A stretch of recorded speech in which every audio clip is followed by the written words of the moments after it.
સ્વાગત છે મારા યુટ્યુબ ચેનલમાં મિત્રો. આપણે GSET 2022 જે નવેમ્બર મહિનામાં લેવાઈ હતી એમનો હિન્દી વિષયનું પેપર સોલ્યુશન જોવા જઈ રહ્યા છીએ.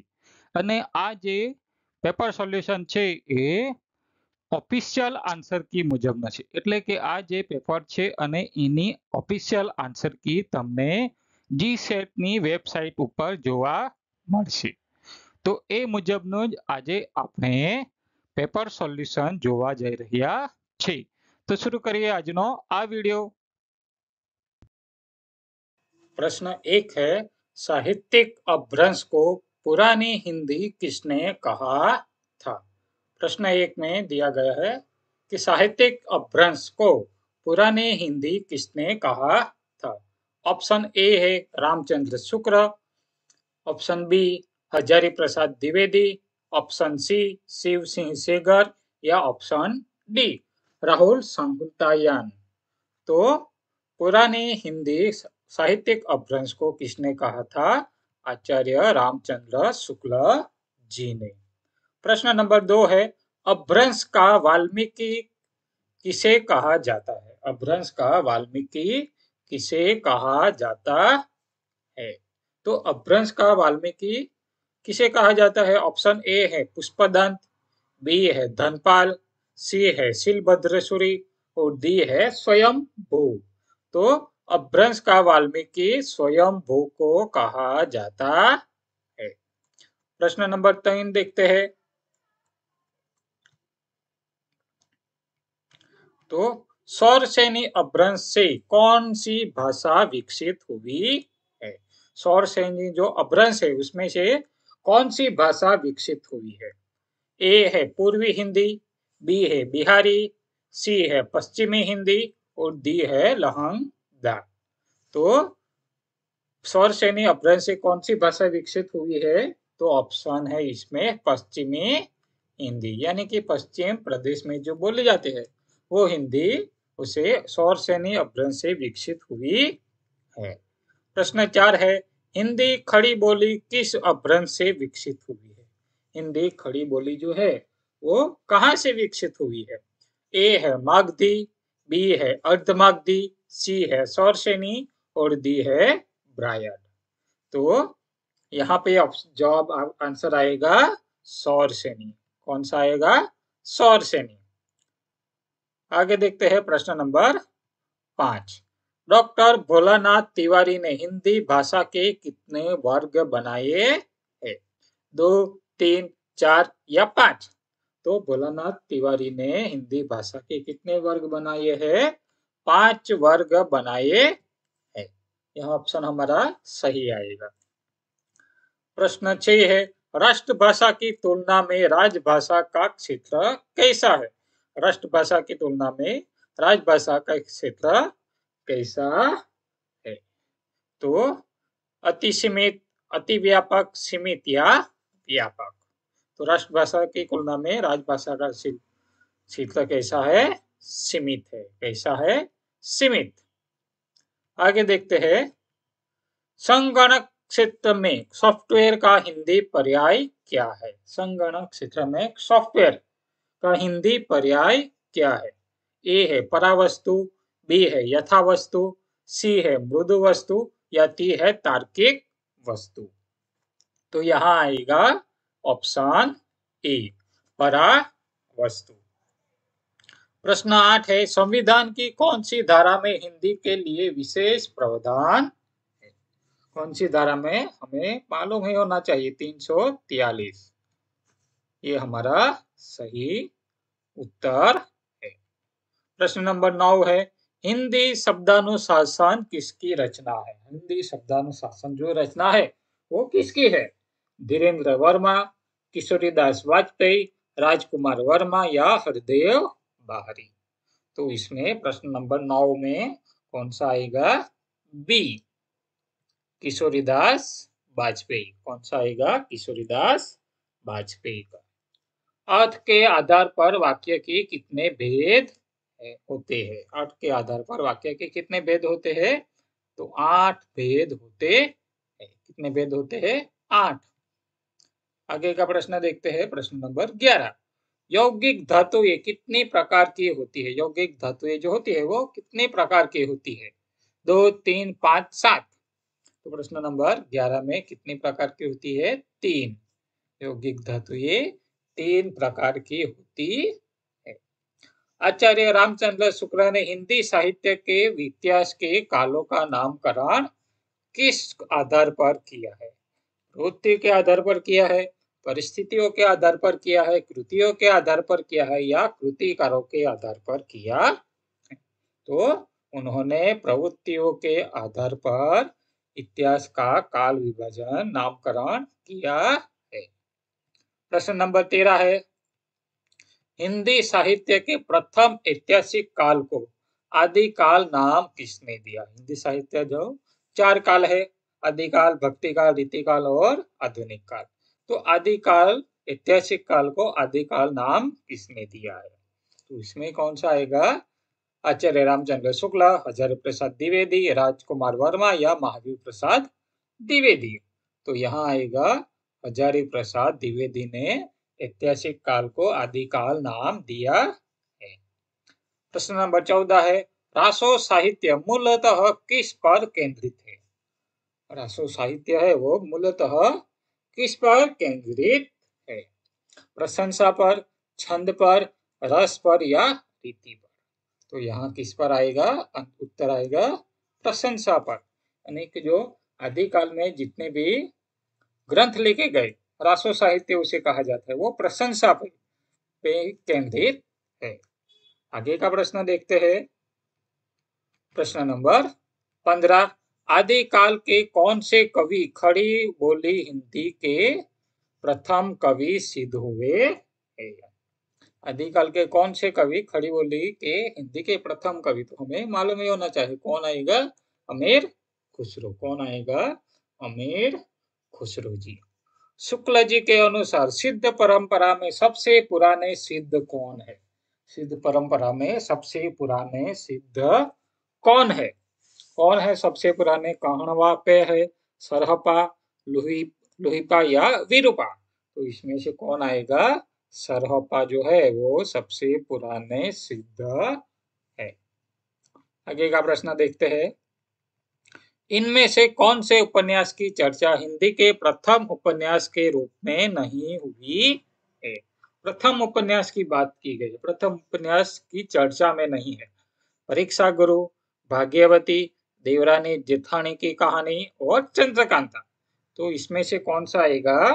तो डी आएगा। चंद्रकांता उपन्यास जो है उसमें उनकी चर्चा प्रथम उपन्यास में नहीं हुई है। प्रेमचंद के किस उपन्यास में अनमेल विवाह की समस्या केंद्र में है? अनमेल विवाह की समस्या उपन्यास का नाम दिया गया है, शिवा सदन है, निर्मला है, प्रेमा और कायाकल्प। तो इसमें से कौन से उपन्यास में है?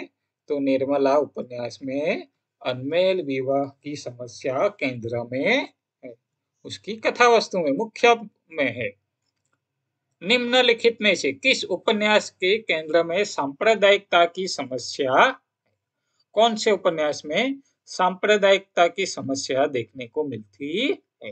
राज दरबारी में, जिंदगी नामा, तमस या महाभोज? कौन से उपन्यास में? तो तमस उपन्यास में सांप्रदायिकता की समस्या केंद्र में है। राम रुक्ष बेनीपुरी के कौन सी साहित्य विधा को सुप्रतिष्ठित बना दिया? यानी कि कौन सी विधा है जिसने राम वृक्ष बेनीपुरी को प्रतिष्ठित बना दिया है? निबंध है, संस्मरण, डायरी या रेखाचित्र?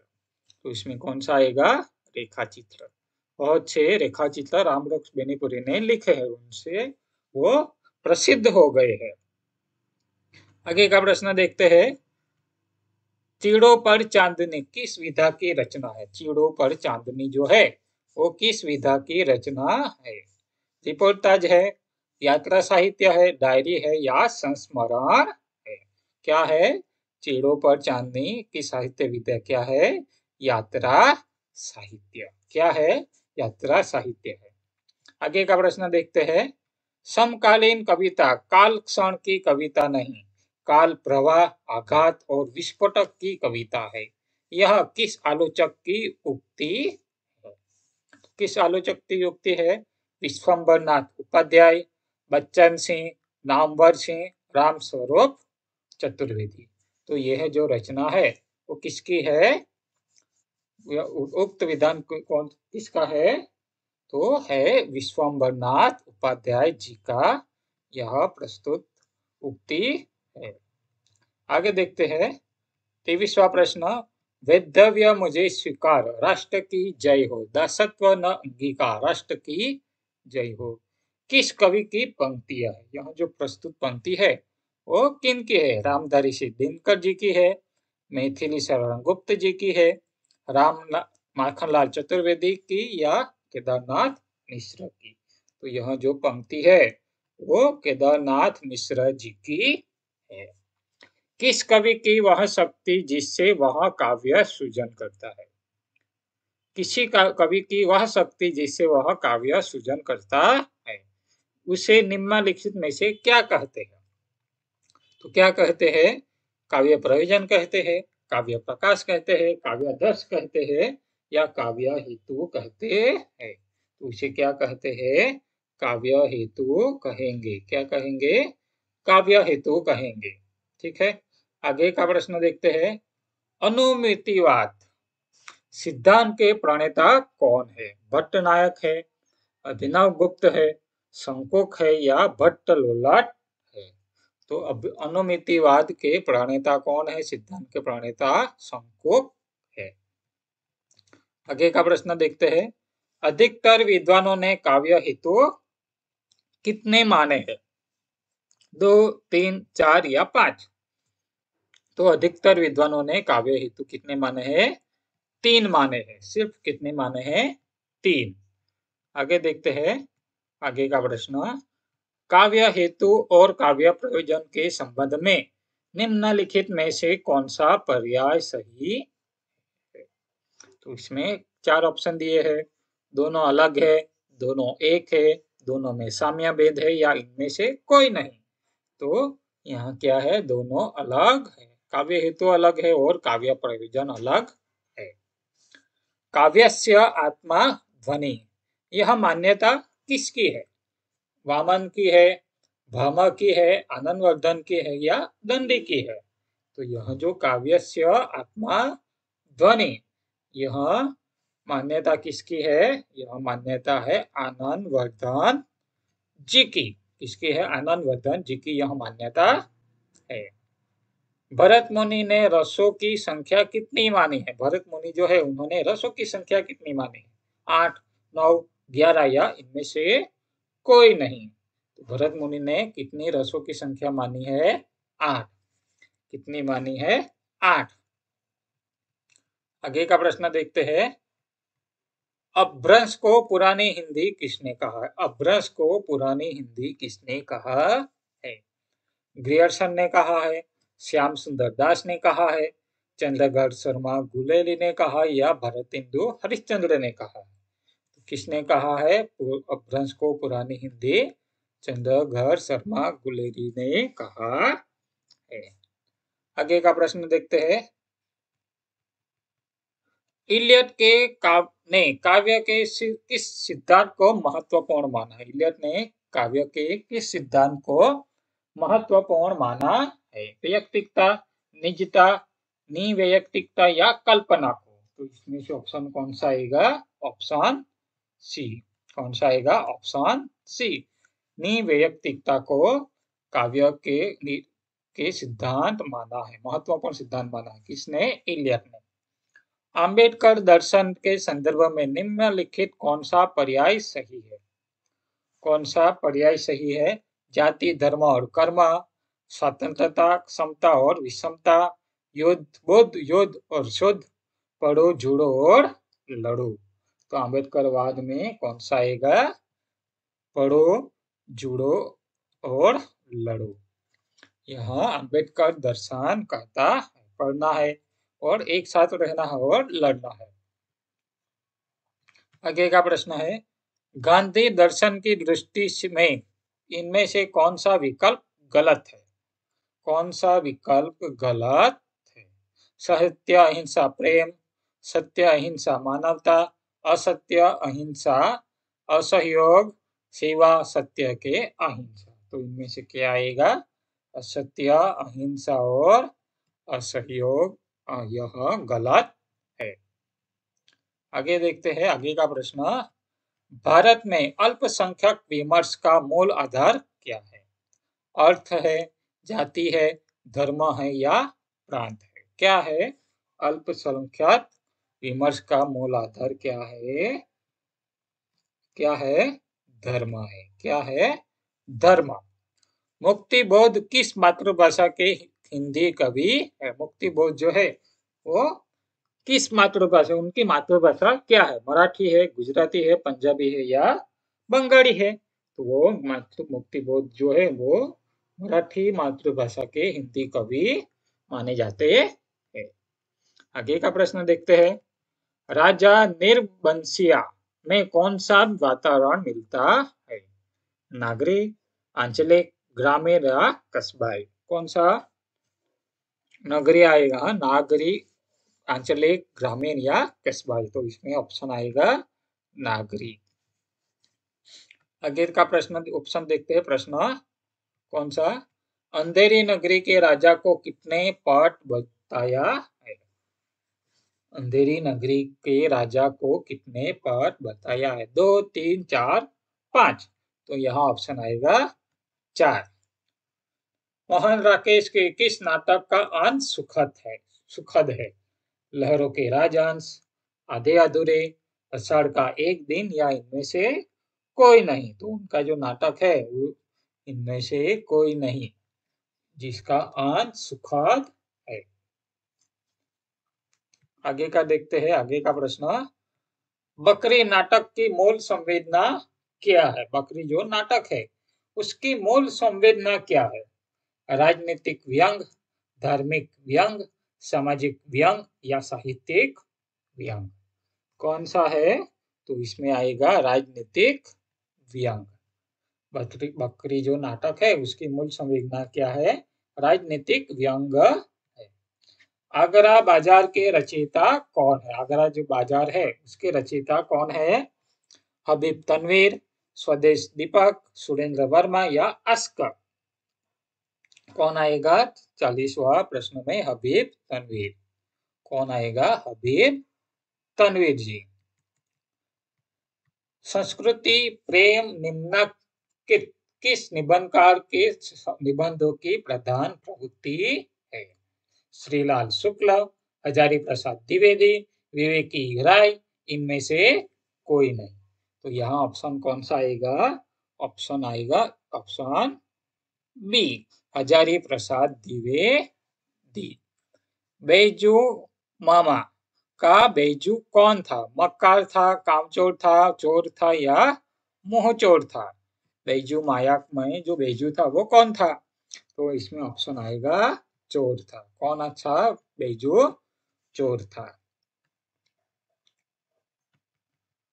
मुर्दहिया आत्मकथा में मूलतः कौन से समाज का चित्रण है? दलित समाज, आदिवासी समाज, अल्पसंख्यक या इनमें से कोई नहीं? तो मुर्दहिया जो आत्मकथा है इसमें अल्पसंख्यक समाज का चित्रण है। आगे का प्रश्न। एक कहानी यह भी कि लेखिका की आत्मकथा कितने खंडों में आई? एक कहानी यह भी 1, 2, 3 या 4 कितने खंड में आई है? सिर्फ एक खंड में। कितने खंड में? सिर्फ एक खंड में आई है। आगे का प्रश्न देखते हैं। आवारा मसीहा को विष्णु प्रभाकर जी ने कितने सालों में लिखा है? आवारा मसीहा जो है वो विष्णु प्रभाकर ने कितने वर्षों में लिखा? 2, 5, 10 या 12? कितने वर्षों में उन्होंने लिखा? 12 वर्षों में लिखा है। कितने वर्षों में? 12 वर्षों लग गए आवारा मसीहा को लिखने में। बच्चन ने अपनी आत्मकथा कितने खंडों में लिखी है? 1, 2, 3 या 4? बच्चन जी ने अपनी आत्मकथा जो है कितने खंडों में लिखी है? 4 खंडों में। कौन सी आत्मकथा है? आपको मुझे कमेंट बॉक्स में लिखकर बताना है। आगे का प्रश्न देखते हैं। कृष्णचंद्र ने अपने रचना में किस पेड़ की रचना की है? अपने रचना में किस पेड़ की रचना की है? बेर, आम, जामुन या अमरूद? किस पेड़ की रचना की है उन्होंने? तो जामुन पेड़ की रचना की है। दिनकर प्रमुखतः किस कवि के रूप में विख्यात है? दिनकर जो है वो मूलतः प्रमुखतः किस कवि के रूप में? राष्ट्रीय, व्यंग, प्रेम या रंजन? किस कवि के रूप में आए थे? तो राष्ट्र कवि के रूप में विख्यात है।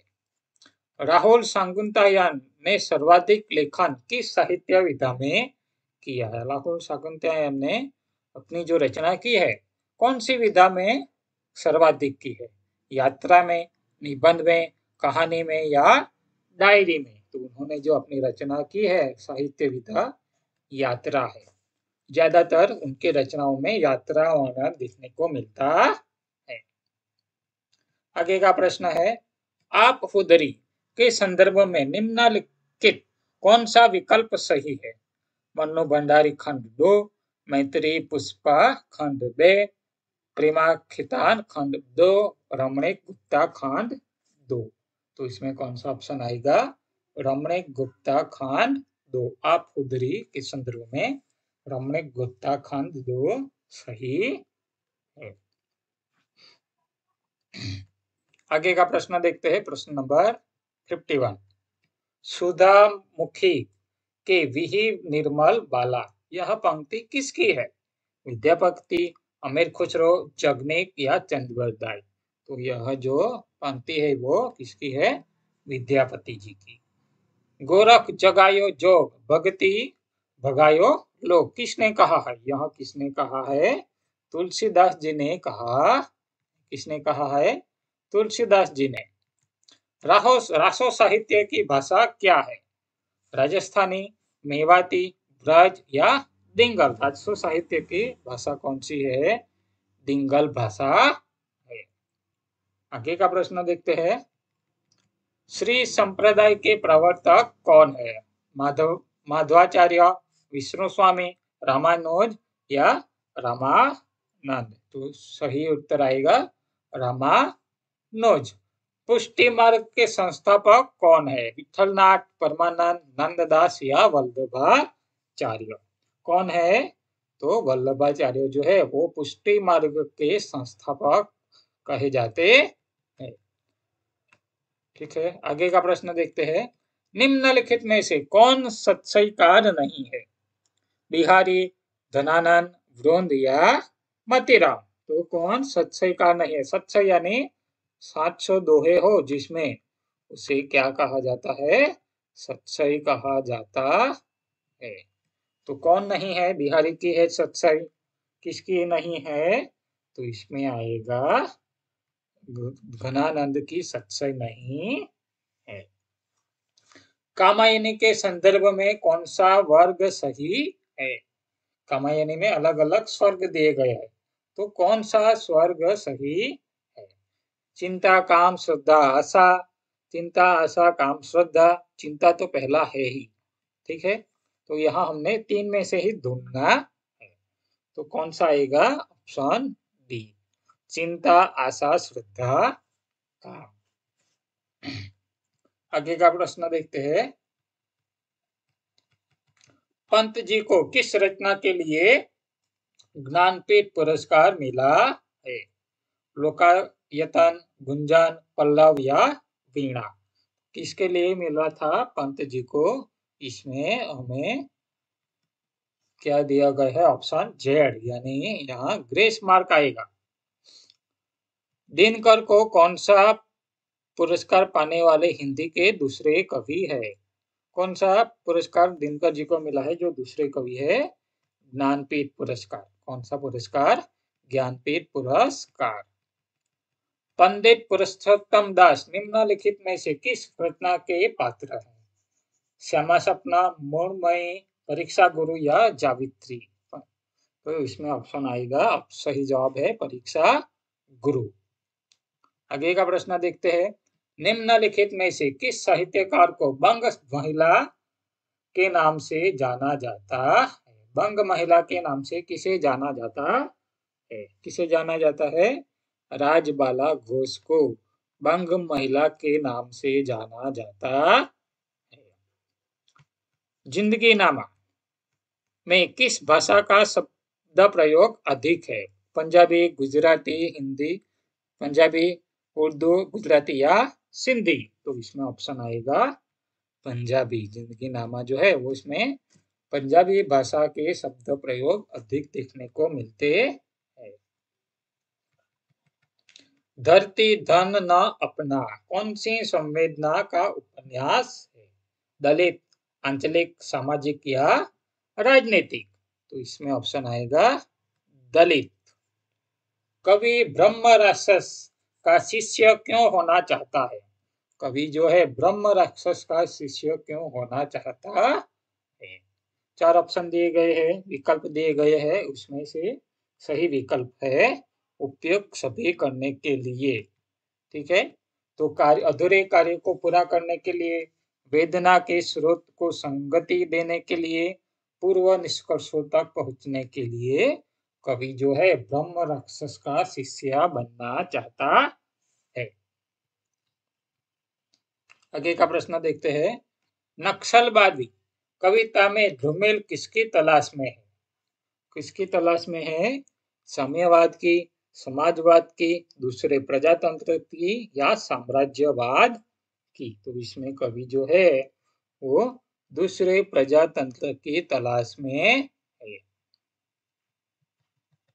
सतपुड़ा के जंगल कविता में किन जानवरों का वर्णन नहीं मिलता? शेर, बाघ, मुर्गे, तीतर, हिरण, दल, सुअर या सियार? तो सतपुड़ा के जंगल में किन जानवरों का वर्णन नहीं मिलता हमें?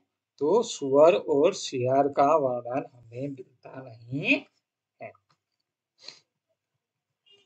मानस का हंस उपन्यास के आधार पर किस संप्रदाय के मठ में तुलसीदास कोठारी बन गए?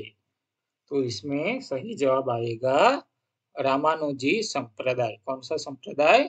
रामानुजी संप्रदाय।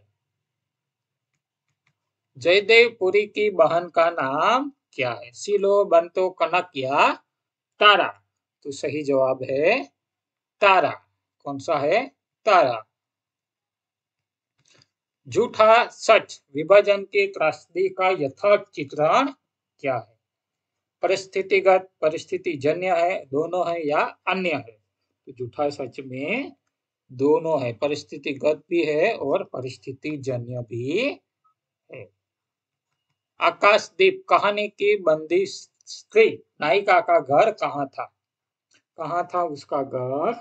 उसका घर था चंपा नगरी में। कहाँ था? चंपा नगरी में। आगे का प्रश्न देखते हैं, मैं ईश्वर को नहीं मानता, मैं पाप को नहीं मानता, मैं दया को नहीं समझ सकता, मैं उस श्लोक में विश्वास नहीं करता। आकाशदीप कहानी में यह कथन किसका है? आकाशदीप जो कहानी है उसमें यह कथन किसका है? नायक का है, बुद्धगुप्त है, नाविक का है या मणिभद्र का है? तो यह प्रस्तुत कथन जो है वो किसका है? बुद्धगुप्त है। चीफ की दावत में चीफ द्वारा हाथ मिलाने के लिए हाथ बढ़ाने पर माँ ने क्या किया? दोनों हाथ जोड़े, दूर से नमस्ते की, नीचे देखने लगी या बाया हाथ आगे किया?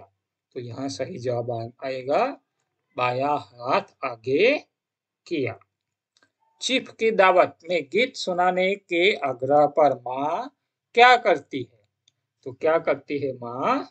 विवाह गीत सुनाती है। क्या, कौन सा गीत सुनाती है? विवाह गीत सुनाती है।